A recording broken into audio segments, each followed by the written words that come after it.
Hi, this is Adam Smith, Head of Engineering at Beta Acid, and on today's Enough to Be Dangerous, we're going to be looking at what goes into making an app. So yesterday, we took a look at this hypothetical pet store and all the suite of software that would be involved in running such a store. Today, we're going to be zeroing in on the top left corner here, so the app for this particular pet store. So at the cornerstone of any app is the data that describes it. So in our case, there would be available groomers and times for grooming slots, things like that. But you can imagine that in any application, this is really going to be the central piece. Practically speaking, there's always business rules that you have to apply before you return any information. In addition, the server is responsible for things like sending out notifications, emails. This is the part that we're used to interacting with, is the website or a mobile app or even potentially a desktop app.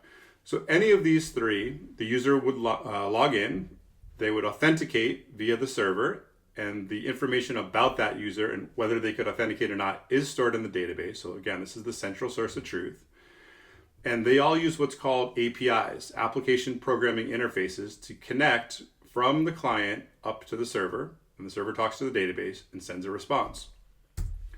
In some cases, we have partners or other developers that can access our APIs where we're not showing any of our users a particular user interface, but they're doing it for their own business reasons. With the server, we also have logging. So anytime that a transaction is made, anytime there's an error or something interesting happens, we push that from our server to our logging service. And that way we can come back, we can do debugging, we can find out trends.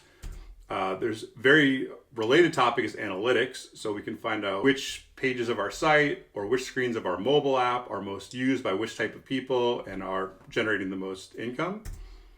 And finally, what we saw yesterday is at the center of everything is the data warehouse.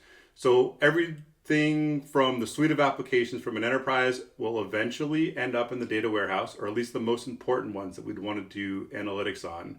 And the server and our app is no different. So we'll be reporting and syncing information from our database to our data warehouse on a regular basis. So that's it for today. We are going to be diving into each one of these topics in more detail in the future, but this is definitely enough to get us going. Thanks a lot.